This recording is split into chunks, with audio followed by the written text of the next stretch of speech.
Hello friends, welcome back to Jatin chemistry channel. હું છું જતીન પીપલિયા. આપણે ફોર્થ લેક્ચરની અંદર પહોંચેલા છીએ. આપણે ભણીએ છીએ સ્ટીરિયો આઇસોમર્સ અને હાલનો ટોપિક આપણો રહેશે સીન અને એન્ટી આઇસોમર્સ. તો પહેલાં થોડુંક રિવાઇઝ કરી દઈએ. આપણે હાલ વાતચીત કરી રહ્યા છીએ દ્વિબંધથી જીઓમેટ્રિકલ આઇસોમેરિઝમ. ડબલ બોન્ડના કારણે ભૌમિતિક સમઘટકતા કેવી કેવી રીતે પોસિબલ છે એ આપણે જોતા હતા. અગાઉના લેક્ચરમાં આપણે સિસ ટ્રાન્સ અને ઇઝેડ આઇસોમેરિઝમ જોઈ ગયા છીએ અને હાલના આ લેક્ચરમાં આપણે સીન એન્ટી આઇસોમેરિઝમ જોવાનું છે. બસ આ ત્રણ મેથડ, ત્રણ અલગ અલગ રીતે જીઓમેટ્રિકલ આઇસોમેરિઝમ ભૌમિતિક સમઘટકતા ડબલ બોન્ડની અંદર જોવા મળશે. તો આ સંપૂર્ણ લેક્ચર સીન અને એન્ટી ઉપર છે. ઓકે, તો ચાલુ કરીએ. સીન અને એન્ટી આઇસોમર્સ. સીન અને એન્ટી આઇસોમર્સ એ ઓક્ઝાઇમની અંદર વપરાય છે. ઓક્ઝાઇમ. તો આપણા માટે પહેલા તો એ જાણવું જરૂરી છે કે આ ઓક્ઝાઇમ શું છે. ઓક્ઝાઇમ મેઇનલી બે પ્રકારના આવે છે, આલ્ડોક્ઝાઇમ અને કીટોક્ઝાઇમ. સ્પષ્ટ છે, એના નામ ઉપરથી જ આપણને ખબર પડી જાય. આલ્ડીહાઇડની અંદર હશે તે આલ્ડોક્ઝાઇમ હશે અને કીટોનની અંદર હશે તે કીટોક્ઝાઇમ હશે. તો પહેલા આપણે જોઈ લઈએ કે આ ઓક્ઝાઇમ શું છે અને ઓક્ઝાઇમ કેવા પ્રકારે આપણને દેખાશે. તો ઓક્ઝાઇમ એકચ્યુઅલી બનાવવામાં આવે છે. આપણે એક બનાવટ અહીંયા લખીએ છીએ. દાખલા તરીકે હું અહીંયા કાર્બોનિલ લઈ લઉં છું. કાર્બોનિલની અંદર આલ્ડીહાઇડ અને કીટોન બંને આવી જાય. કાર્બોનિલ છે. આની અંદર આપણે આલ્ડીહાઇડ પણ વિચારી શકીએ અને કીટોન પણ વિચારી શકીએ. જો આ આલ્ડીહાઇડ કે કીટોનની પ્રક્રિયા તમે NH2OH સાથે કરો, ચલો NH2OH એટલે હાઇડ્રોક્સિલ એમાઇન નામનો અણુ છે. આગળ ક્યાંક આવી જ ગયેલો હશે, હાઇડ્રોક્સિલ એમાઇન. તો આ NH2OH ને હું કંઈક આવી રીતે લખું છું, NH2OH. તો ફરીથી આલ્ડીહાઇડ અને કીટોનની પ્રક્રિયા આપણે હાઇડ્રોક્સિલ એમાઇન સાથે કરીએ. જો આ બંને એકબીજા સાથે પ્રક્રિયા કરશે તો અહીંથી પાણીનો અણુ દૂર થાય છે, H2O. બરાબર. અને જો પાણીનો અણુ દૂર થાય તો જુઓ બરાબર, બાકીનો અણુ કેવો વધે છે, કંઈક આવી રીતે આખો અણુ બનશે, CR1R2, અને અહીંયા દ્વિબંધ સાથે જોડાશે NOH. આનું નામ છે ઓક્ઝાઇમ. તો આવી રીતે કંઈક ઓક્ઝાઇમ આવેલા હોય છે. હવે અહીંયા સ્પષ્ટ છે કે ઓક્ઝાઇમની અંદર જીઓમેટ્રિકલ આઇસોમેરિઝમ કેવી રીતે પોસિબલ છે. તો તમે જુઓ, જીઓમેટ્રિકલ આઇસોમેરિઝમની પહેલી શરત શું હતી? પહેલી શરત હતી રિસ્ટ્રિક્ટેડ રોટેશન. બરાબર. અહીંયા દ્વિબંધ તો આપણને દેખાય જ છે. દ્વિબંધની આજુબાજુના પરમાણુ ઉપર 4 અલગ અલગ સમૂહ હોવા જોઈએ.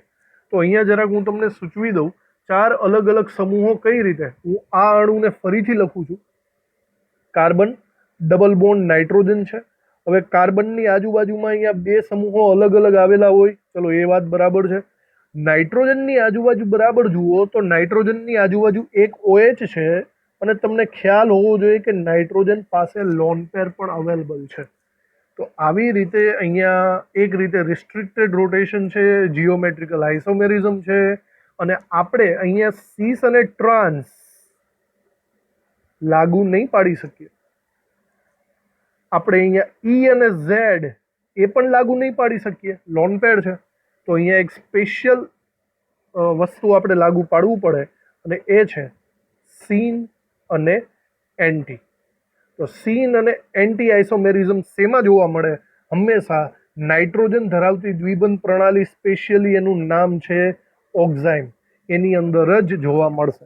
હવે ઓક્ઝાઇમના ફરીથી 2 પ્રકાર પડે છે, આલ્ડોક્ઝાઇમ અને કીટોક્ઝાઇમ. હવે એ કેવી રીતે હોય, એના નામકરણ શું હોય, એ હવે આપણે ધીમે ધીમે આગળ જોઈએ. તો અત્યાર સુધીનું નોટમાં બરાબર રીતે કવર કરી લો. ઓક્ઝાઇમ, આલ્ડોક્ઝાઇમ અને કીટોક્ઝાઇમ. ઓકે, સૌથી પહેલા આપણે આલ્ડોક્ઝાઇમ જોઈએ.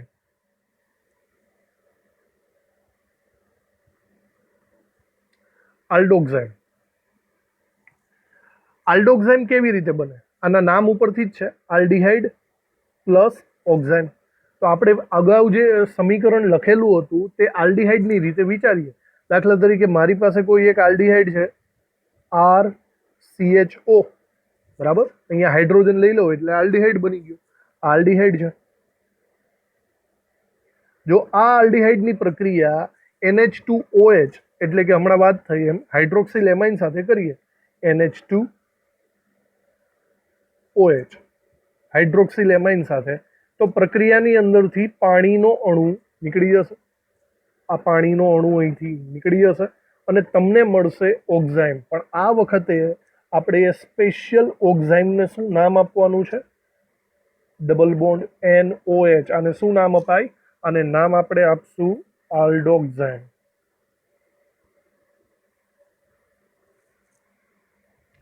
તો હવે મુદ્દાની વાત છે કે આલ્ડોક્ઝાઇમ છે તો ખરી, પણ આલ્ડોક્ઝાઇમ અહીંયા બે પ્રકારના મળશે. બે અલગ અલગ પ્રકારના તમને આલ્ડોક્ઝાઇમ આની અંદર જોવા મળી શકે છે. આપણે બરાબર રીતે અહીંયા જોઈએ આલ્ડોક્ઝાઇમ કેવી રીતે બે પ્રકારના મળી શકે. તો જરા જોજો, આલ્ડોક્ઝાઇમ અહીંયા બે સિચ્યુએશનમાં અવેલેબલ હશે.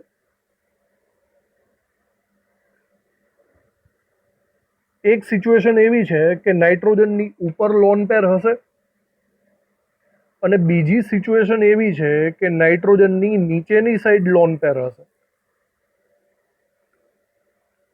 તો જરા જુઓ, અણુસૂત્ર સમાન, બંધારણીય સૂત્ર સમાન, પણ ભૌમિતિક અવકાશીય ગોઠવણી જુદી જુદી છે. તો આ બે અલગ અલગ રીતના આલ્ડોક્ઝાઇમ અવેલેબલ છે. તો આપણે આ વિચારવું પડશે કે આ આલ્ડોક્ઝાઇમ બંનેને આપણે કેવા સમઘટક સીન અને એન્ટીમાં વિચારવા. તો બરાબર જોઈ લો, એકદમ સિમ્પલ પ્રોસેસ છે આની. તમારે અહીંયા OH ને ટાર્ગેટ બનાવવાનો રહેશે. OH આલ્ડોક્ઝાઇમની અંદર OH ની સામેની સાઈડ H ને ટાર્ગેટ બનાવો. જો H અને OH સમાન બાજુએ આવેલા હોય તો આપણે એને નામ આપશું સીન આલ્ડોક્ઝાઇમ. અને જો H અને OH વિરુદ્ધાર્થી સાઈડ આવેલા હોય તો આપણે એને નામ આપશું એન્ટી આલ્ડોક્ઝાઇમ. એકદમ સિમ્પલ છે. સમાન બાજુએ હોય તો સીન અને વિરુદ્ધાર્થી સાઈડ અલગ અલગ વિરુદ્ધ સાઈડ હોય તો એન્ટી. તો આવી રીતે એકદમ સિમ્પલી તમે સીન અને એન્ટી આલ્ડોક્ઝાઇમની અંદર કરી શકો છો. તો આલ્ડોક્ઝાઇમની અંદર બસ આટલું જ છે. એકદમ સિમ્પલ વે છે. આલ્ડોક્ઝાઇમ તમને ડાયરેક્ટ અણુઓ આપી દે તો તમને સીન અને એન્ટી બનાવતા આવડવા જોઈએ. ચલો નેક્સ્ટ આપણે જોઈએ કીટોક્ઝાઇમ. કીટોક્ઝાઇમ આલ્ડોક્ઝાઇમની જેમ જ નામકરણ કરવામાં આપણે જોવું પડશે. સૌથી પહેલા તો આપણે સમીકરણ બનાવીને ટ્રાય કરીએ. કીટોક્ઝાઇમની અંદર કાર્બોનિલની આજુબાજુ બે જુદા જુદા સમૂહો હશે. દાખલા તરીકે આપણે R1 લઈ લઈએ અને અહીંયા R2 લઈ લઈએ, બરાબર. દાખલા તરીકે ચલો આપણે કોઈ એક સમૂહો જ લઈ લઈએ એટલે ડાયરેક્ટ નામકરણ જ થઈ જાય. ફોર એક્ઝામ્પલ અહીંયા CH3 સમૂહ છે અને મિથાઇલ સમૂહ છે અને નીચેની સાઈડ ઇથાઇલ સમૂહ છે અને તે કાર્બોનિલ સાથે જોડાયેલા છે એટલે આ થઈ ગયો કીટોન. હવે આ કીટોનની પ્રક્રિયા તમે NH2OH સાથે કરો, હાઇડ્રોક્સિલ એમાઇન સાથે કરો, તો પાણીનો અણુ અહીંથી મુક્ત થશે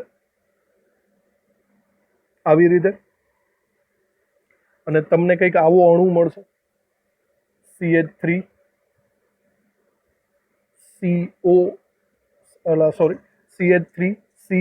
CH3CH2 અહીંયા ડબલ બોન્ડ સાથે જોડાવાનો છે નાઇટ્રોજન OH. તો આ આપણા માટે બની ગયો છે કીટોક્ઝાઇમ. કીટોનમાંથી મળેલ ઓક્ઝાઇમ એટલે કે કીટોક્ઝાઇમ. પણ હવે બરાબર રીતના જુઓ, મેં અગાઉ પણ કીધેલું એમ આ કીટોક્ઝાઇમ બે ટાઈપના હશે.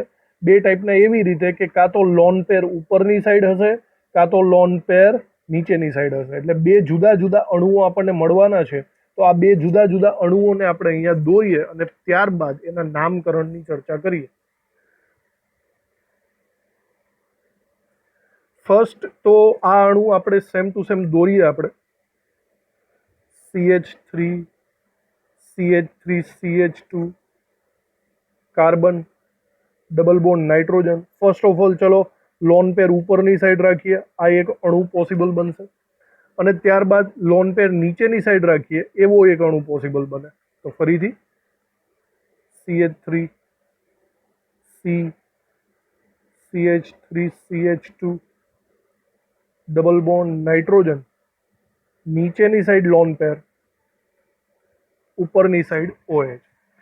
ચલો તો હવે આ બે જુદા જુદા પ્રકારના કીટોક્સાઇમ છે, તો એના નામકરણ કઈ રીતે થાય? જરાક આનું નામકરણ થોડુંક ડિફિકલ્ટ બને છે.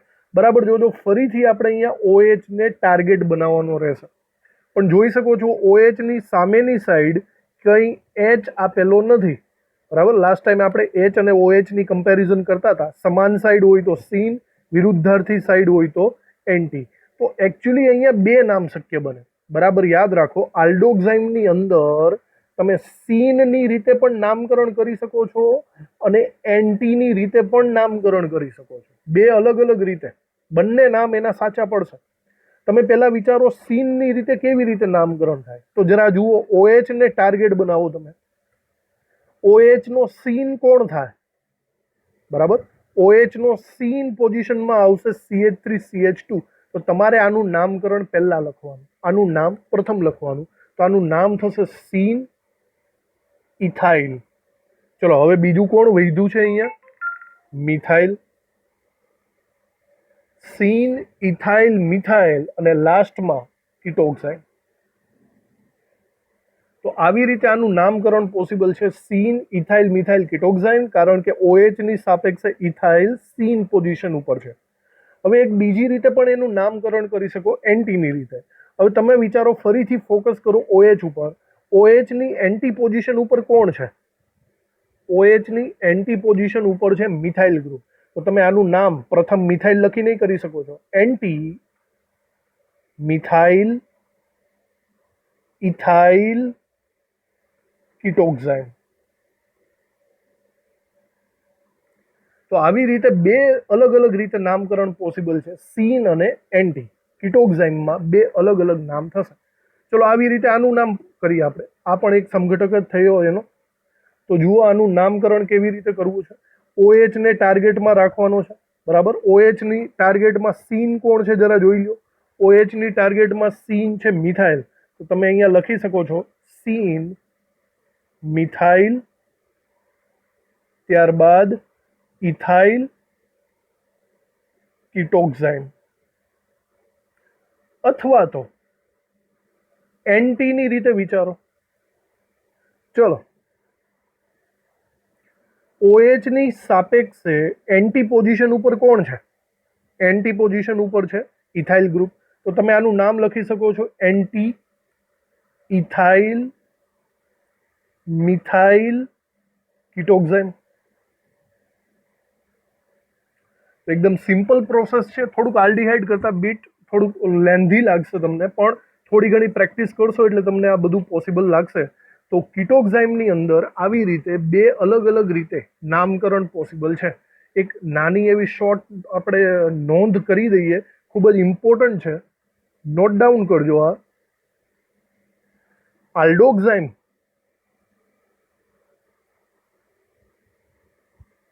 માં સીન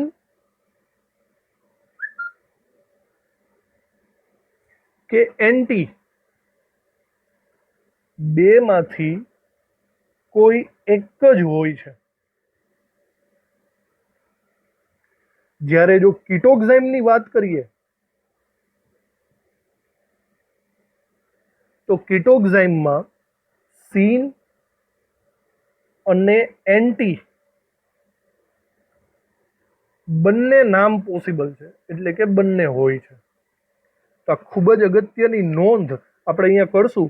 આલ્ડોક્સાઇમની અંદર બેમાંથી એક નામ આપી શકાય છે, જ્યારે કીટોક્સાઇમની અંદર તમે બંને નામ પોસિબલી આપી શકો છો. તો થોડીક પ્રેક્ટિસ કરીએ આપણે, થોડાક નામકરણ કરીએ એટલે એકોર્ડિંગ તમને બધું નોલેજ આવી જશે. વિડીયોને પોઝ કરીને તમારી રીતે આનું નામકરણ કરવાની ટ્રાય કરો. બરાબર, ત્યારબાદ આપણે આગળ વધીએ. ઓકે, તો ફર્સ્ટનું નામ તમે કમ્પેર કરેલું હશે. પહેલા તો જુઓ કે આલ્ડોક્સાઇમ છે કે કીટોક્સાઇમ છે. ફર્સ્ટની અંદર અહીંયા હાઇડ્રોજન આવેલો છે, ધેટ મીન્સ આ આલ્ડોક્સાઇમ છે. બરાબર, આલ્ડોક્સાઇમની અંદર એક જ નામ પોસિબલ હોય. તો તમારે શું કરવાનું છે? OH અને સામેની સાઈડ H અને OH ને કમ્પેર કરો, જુઓ આ કઈ પોઝિશન છે, આ સીન પોઝિશન છે, આનું એક જ નામ પોસિબલ બને, એટલે કે આ થશે સીન આલ્ડોક્સાઇન.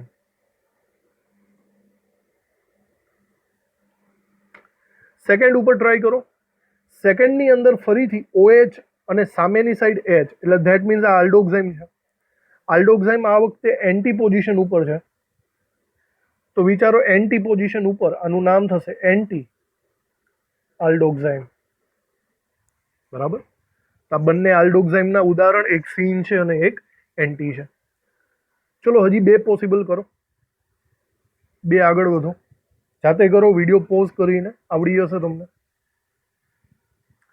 નંબર 3માં આ જોઈ શકો છો કે આલ્ડોક્સાઇમ નથી, આ કીટોક્સાઇમ છે. તમે OH ઉપર ફોકસ કરો, આના બે નામ પોસિબલ બને, એક સીન નામ અને બીજું એન્ટી.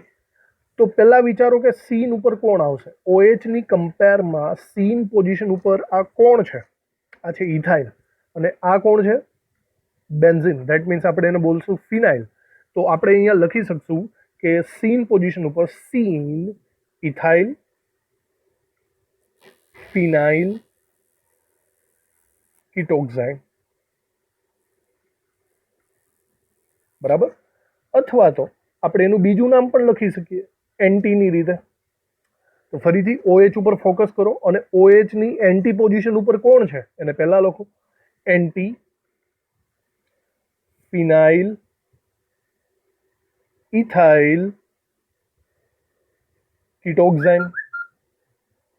આવી રીતે. ત્યારબાદ નંબર 4. નંબર 4માં જુઓ શું કરી શકાય. ફરીથી આ એક કીટોક્સાઇમ છે, આલ્ડીહાઇડ નથી એટલા માટે કીટોન છે. તો તમે OH ઉપર ફોકસ કરો. પહેલા જુઓ કે OH માં સીન પોઝિશન ઉપર કોણ છે. જરા વિચારો આ ગ્રુપને શું નામ આપી શકાય. આ ગ્રુપમાં ત્રણેય બાજુ CH3 CH3 CH3 તૃતીયક butyl group છે આ. તો તમે અહીંયા લખી શકશો સીન તૃતીયક બ્યુટાઇલ. ત્યારબાદ સામેની સાઈડ છે મિથાઇલ કીટોક્સાઇન. બરાબર.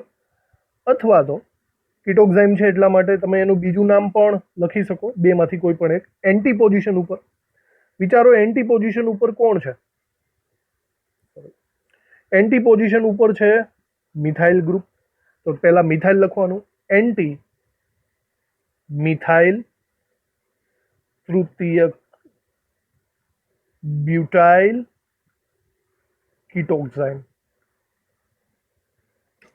ઓકે, આવી રીતે તમે નામકરણ પોસિબલ કરેલા જ હશે. તો આ એકદમ સિમ્પલી પ્રોસેસમાં આપણે ફિનિશ કરીએ આલ્ડોક્સાઇમ અને કીટોક્સાઇમ. તો આલ્ડોક્સાઇમ અને કીટોક્સાઇમ બસ આટલું જ છે, મતલબ ધેટ મીન્સ સીન અને એન્ટી આપણે અહીંયા ફિનિશ કરીએ છીએ. આપણે અહીંયા દ્વિબંધથી લઈને જીઓમેટ્રિકલ આઇસોમેરિઝમ કમ્પ્લીટ કર્યું, સી સ્ટ્રાન્સ, EZ અને સીન એન્ટી. હવે એક નાનો એવો ટોપિક ફર્ધર આપણે જોઈએ જ લેવાનો છે સાથે સાથે, અને આ ટોપિકનું નામ છે કાઉન્ટિંગ ઓફ GI, એટલે કે ભૌમિતિક સમઘટકતાની ગણતરી. કોઈ પણ અણુ તમને આપી દે તો એમાં ભૌમિતિક સમઘટકો કેટલા છે, 2, 4, 8. તો આપણે એની ગણતરી કરતા આવડવું જોઈએ. આપણે અમુક એક્ઝામ્પલ સહિત જોઈએ. દાખલા તરીકે આપણે કોઈ એક સાદા એવા અણુથી ચાલુ કરીએ. તમને દાખલા તરીકે આવો કોઈ એક અણુ આપી દે અને તમને કોઈ પૂછે કે ભાઈ આમાં ભૌમિતિક સમઘટકતા પોસિબલ છે કે નહીં, અને જો પોસિબલ હોય તો કેટલા. તો પહેલાં તો એ વિચારો કે આમાં ડબલ બોન્ડ છે. ડબલ બોન્ડ હોય તો રિસ્ટ્રિક્ટેડ રોટેશન છે. ધેટ મીન્સ આની અંદર GI પોસિબલ તો છે. તમે કોઈ કહેશો આની અંદર કેવો GI પોસિબલ છે? સી સ્ટ્રાન્સ, EZ કે સીન એન્ટી? જરા વિચારો. આની અંદર EZ આઇસોમેરિઝમ પોસિબલ છે, કારણ કે સ્પષ્ટ અહીંયા દેખાય જ છે. આ કાર્બનની આજુબાજુ બે અલગ અલગ ગ્રુપ છે, CH3 અને H, અને આ કાર્બનની આજુબાજુ પણ બે અલગ અલગ ગ્રુપ. ઓવરઓલ આની અંદર 4 અલગ અલગ ટાઈપ, સોરી આની અંદર મારી ભૂલ છે, અહીંયા સીસ અને ટ્રાન્સ EZ પોસિબલ નહીં આવે, કારણ કે અહીંયા બે હાઇડ્રોજન સમાન છે. ઓકે, હું અહીંયા આવી રીતે લખી શકીશ. અહીંયા એક હાઇડ્રોજન આ સાઈડ છે અને સિમિલર એક હાઇડ્રોજન આ સાઈડ પણ છે. તો હાઇડ્રોજન હાઇડ્રોજન અહીંયા બે સમાન હોવાથી અહીંયા તમે સીસ અને ટ્રાન્સ લાગુ પાડી શકો. તો ચલો અહીંયા તમને બે વસ્તુઓ મળશે, કાં તો સીસ પોઝિશન મળશે, કાં તો આનાથી વિપરીત તમે લખી શકશો હાઇડ્રોજન વિરુદ્ધ સાઈડ, તો તમને મળશે ટ્રાન્સ પોઝિશન. ઓકે, તો ઓવરઓલ આમાં નંબર ઓફ જીઆઈ કેટલા થયા? ભૌમિતિક સમઘટકતા એટલે કે નંબર ઓફ જીઆઈ કેટલા પોસિબલ છે? એક સીસ અને એક ટ્રાન્સ, એટલે કે અહીંયા આવશે નંબર 2. ચલો આવું એક બીજું એક્ઝામ્પલ લઈએ. આ તો સિમ્પલ છે, એક વખત ડબલ બોન્ડ આપેલો છે તો આપણને કદાચ આવડી પણ જાય. તમે જરા વિચારો, કદાચ તમને કોઈ મોટો અણુ આપી દે, આપણે આવો એક અણુ જાતે બનાવીએ.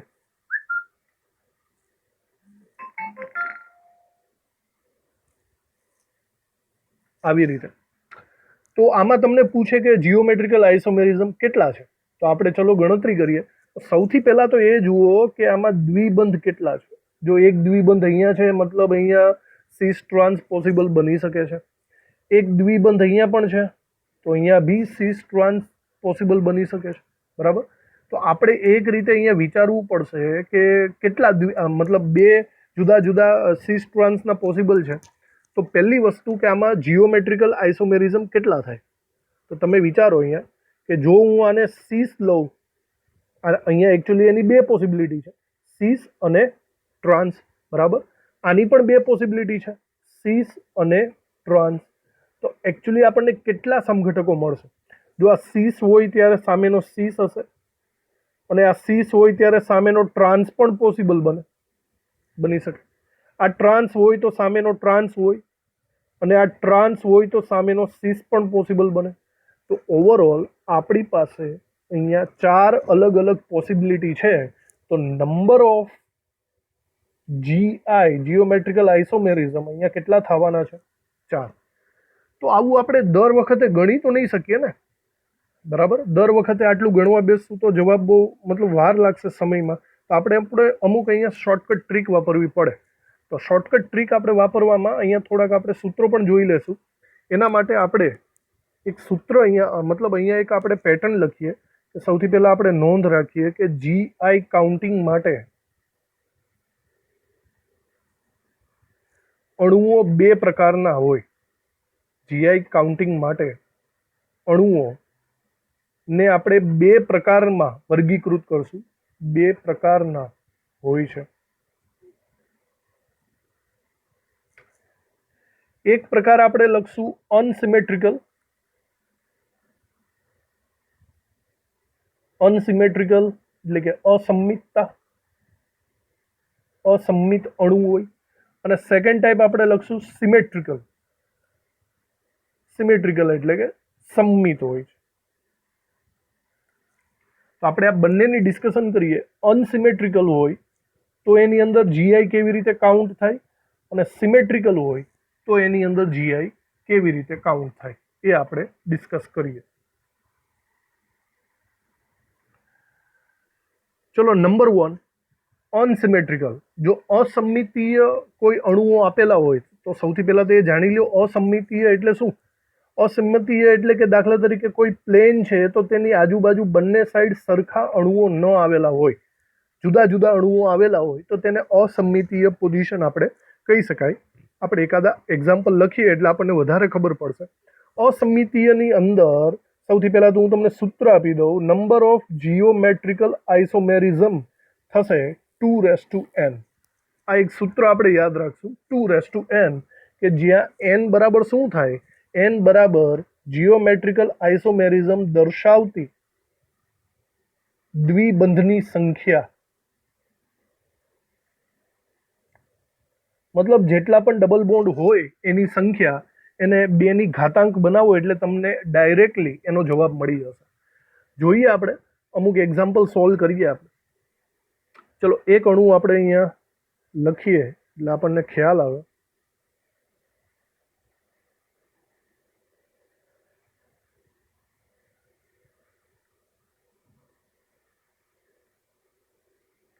ચલો આ એક અણુ છે.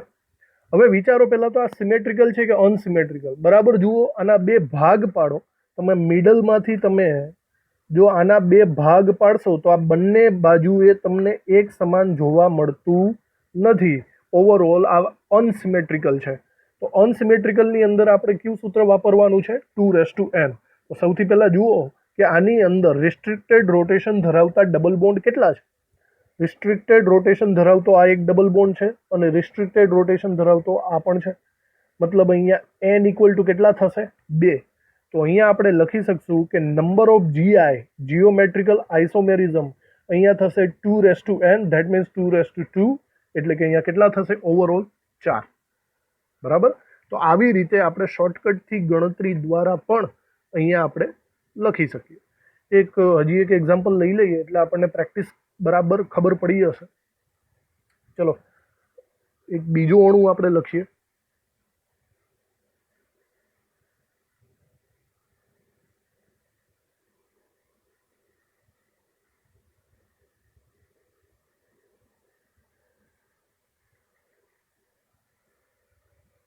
ઓકે, કંઈક આવો એક અણુ છે.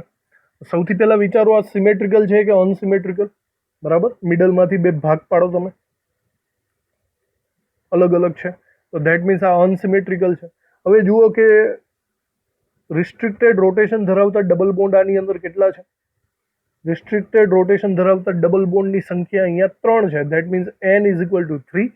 તો અહીંયા નંબર ઓફ જીઆઈ કેટલા થશે? જીઓમેટ્રિકલ આઇસોમેર ટોટલ થશે 2 ધેટ મીન્સ આન્સર આપણો કેટલો આવશે? 8. તો આવી રીતે અનસિમેટ્રિકલની અંદર તમે આ સૂત્ર દ્વારા બધી ગણતરી કરી શકો છો. આપણું સૂત્ર છે 2n. ત્યારબાદ નંબર 2 સિમેટ્રિકલ. સિમેટ્રિકલની ગણતરી થોડીક ડિફિકલ્ટ બનશે આપણા માટે. આપણે જોઈ લઈએ કેવી રીતે. તો સિમેટ્રિકલ એટલે થશે સમમિતીય. અને ફરીથી તમને યાદ દેવડાવી દઉં, તમે કોઈ પણ અણુના બે ભાગ પાડો તો બંને સાઈડ સમાન પોઝિશન આવે, સમાન અણુઓ આવે, તો આપણે એ સિચ્યુએશનને કહીશું આપણે સિમેટ્રિકલ. આપણે કોઈ એક અણુ દ્વારા આ બધું ચાલુ કરીએ. દાખલા તરીકે આપણી પાસે એક અણુ લઈ લઈએ કે જે આપણે ટ્રાય કરીએ કે સિમેટ્રિકલ બને.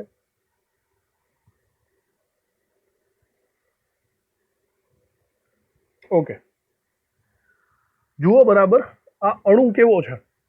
હવે આ અણુની અંદર જો તમે મિડલમાંથી બે ભાગ કરો છો તો સ્પષ્ટ રીતે જોઈ લ્યો, બંને સાઈડ સમાન પોઝિશન ઉપર સમાન પરમાણુઓ છે.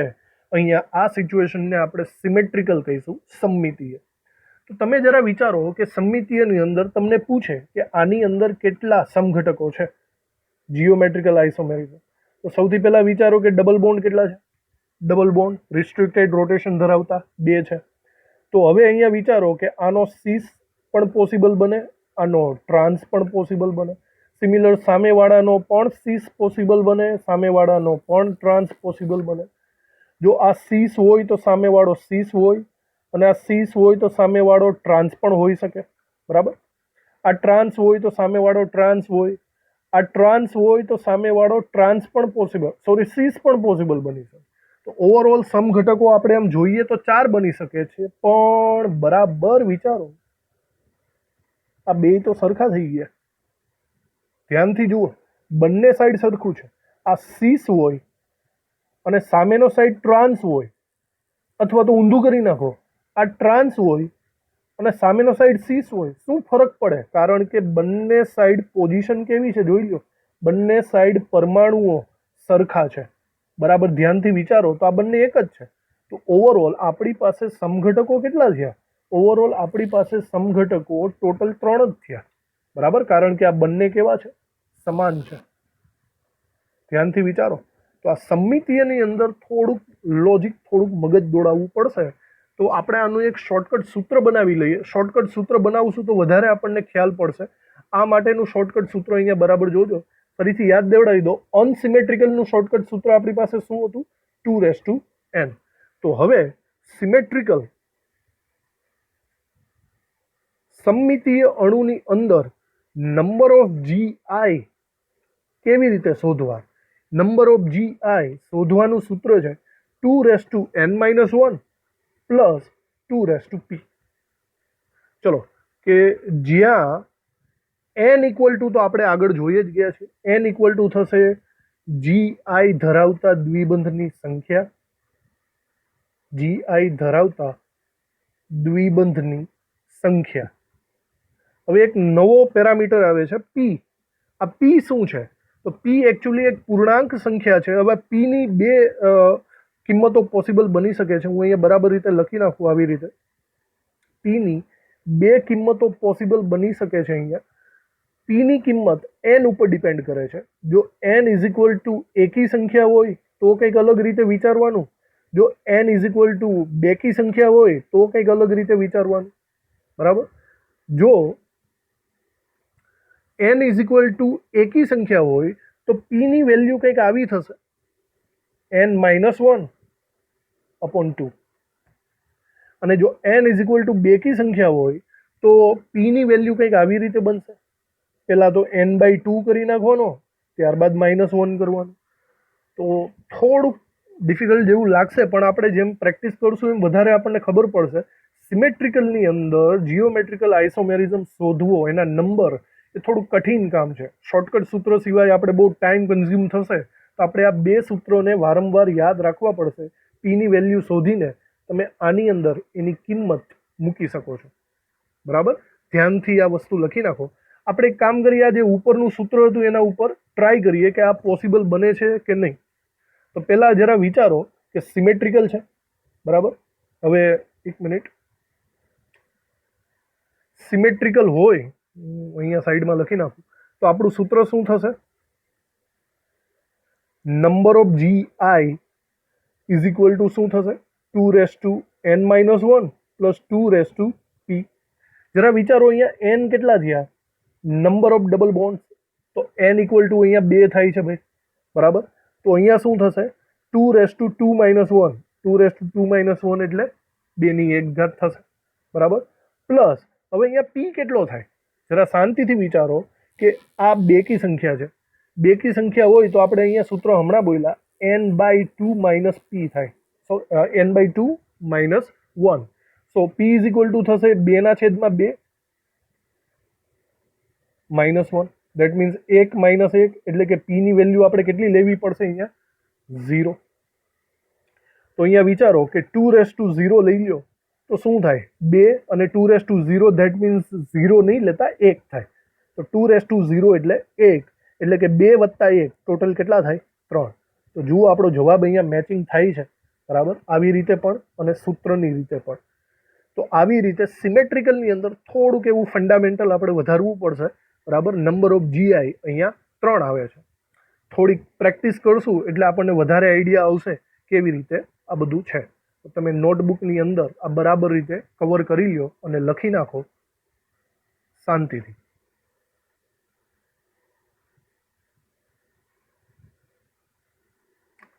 ઓકે, થોડીક પ્રેક્ટિસ કરી લઈએ આપણે. પ્રેક્ટિસની અંદર આપણે જોઈએ કાઉન્ટ નંબર ઓફ GI. બોર્ડની અંદર કે કોઈ પણ રીતે JEE નીટની અંદર આવા સવાલ પૂછાઈ શકે કે કાઉન્ટિંગ ઓફ GI કરો. તમે તમારો ટાઈમ કન્ઝ્યુમ કરો, વિડીયોને પોઝ કરીને શાંતિથી જાતે સોલ્વ કરો, ત્યારબાદ ચેક કરજો. Okay, number 1. તો નંબર 1માં પહેલાં આપણે વિચારવાનું કે આ સિમેટ્રિકલ છે કે અનસિમેટ્રિકલ છે. તો જરા વચ્ચેથી આપણે બે ભાગ પાડીએ તો જરાક સ્પષ્ટ રીતે જોજો કે આ અનસિમેટ્રિકલ છે. થોડુંક અહીંયા વધારે છે. બરાબર? અનસિમેટ્રિકલનું સૂત્ર શું થાય? 2n. તો પહેલાં વિચારો આની અંદર ડબલ બોન્ડ કેટલા છે? આની અંદર ડબલ બોન્ડ આવેલા છે 2. ભાઈ ડબલ બોન્ડ કેટલા છે એમ નહીં, સોરી, રિસ્ટ્રિક્ટેડ રોટેશન ધરાવતા ડબલ બોન્ડ કેટલા છે એ જોવું પડશે. રિસ્ટ્રિક્ટેડ રોટેશન, એને જ આપણે ધ્યાનમાં લેવાનું છે. એની અંદર જ ભૌમિતિક સમઘટકતા હોય. સો અહીંયા n ઇક્વલ ટુ 2 થાય છે, તો 2n એટલે કે 2/2 આપણો જવાબ આપણે અહીંયા આવશે 4. તો અહીંયા જીઓમેટ્રિકલ આઇસોમેરિઝમ 4 મળશે. સેકન્ડ સોલ્વ કરો. સેકન્ડની અંદર જરા કોઈ કહેશે મને કે આમાં દ્વિબંધ જીઓમેટ્રિકલ આઇસોમેરિઝમ ધરાવતા દ્વિબંધ કેટલા છે? n કેટલા છે? ઘણા બધા સ્ટુડન્ટ્સે અહીંયા ભૂલથી n ઇઝ ઇક્વલ ટુ 4 લીધેલા છે. નહીં, n ઇઝ ઇક્વલ ટુ 4 નથી. જરા જુઓ, જીઓમેટ્રિકલ આઇસોમેરિઝમ રિસ્ટ્રિક્ટેડ રોટેશન આમાં છે, આમાં છે, આમાં પણ છે, પણ જરા જોજો આની અંદર નથી. આ ડબલ બોન્ડની અંદર રિસ્ટ્રિક્ટેડ રોટેશન નથી. કેમ?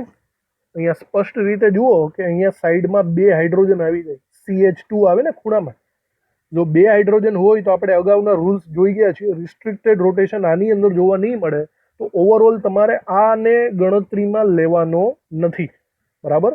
તમે આ દ્વિબંધને ગણતરીમાં નહીં લઈ શકો. ધેટ મીન્સ અહીંયા n ઇક્વલ ટુ કેટલા થશે? 3 થશે. તો પહેલાં સિમેટ્રિકલ છે કે અનસિમેટ્રિકલ છે? જોતા પહેલાં બરાબર જોઈ લ્યો. અનસિમેટ્રિકલ છે.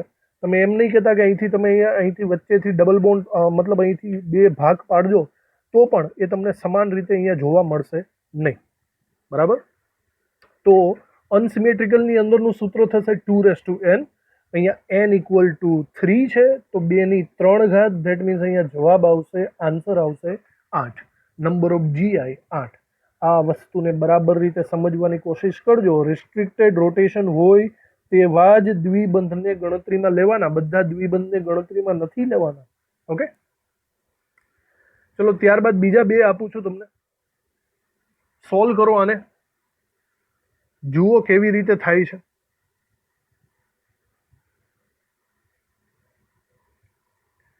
ઓકે, ત્રીજું પહેલા તો પોસિબલ કરીએ કે આ સિમેટ્રિકલ છે કે નહીં.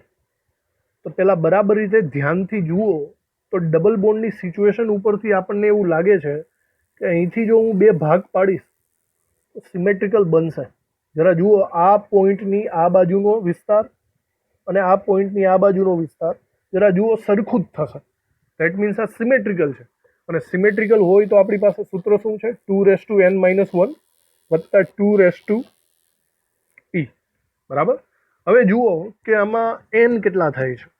જો રિસ્ટ્રિક્ટેડ રોટેશન ધરાવતા જ આપણે લેવાના છે તો પહેલાં અહીંયા વિચારો કે ક્યાં ક્યાં ડબલ બોન્ડ પોસિબલ છે. આ ડબલ બોન્ડ છે, આ પણ છે, આ પણ છે, આ પણ છે, ખૂણાનો કોઈ નથી.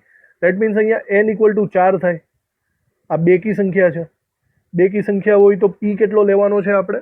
બરાબર? p આપણે લઈશું 4/2 -1, એટલે કે 2 - 1. p કેટલો થશે? 1. આ કિંમતને આની અંદર મૂકો બરાબર રીતે. તો જુઓ 2 ની 4 - 1 એટલે કે 3 ઘાત વત્તા 2 ની 1 ઘાત એટલે કે 8 વત્તા 2 એટલે કે 10. આપણો જવાબ આવશે 10. Number of GI. તમે કરેલો હશે કદાચ,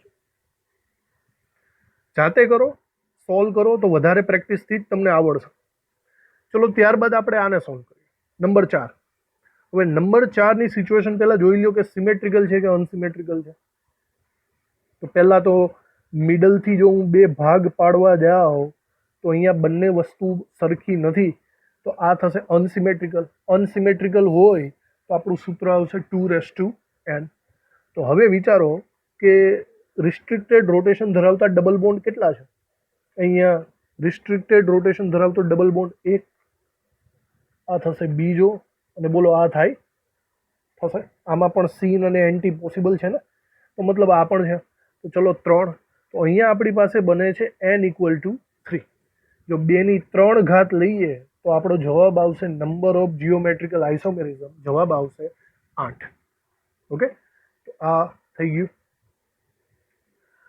છેલ્લા 2 ટ્રાય કરો તમે, 5મો અને 6ઠ્ઠો. વિડીયોને પોઝ કરીને આ વખતે બરાબર ટ્રાય કરો, સાચો પડવો જોઈએ તમારો.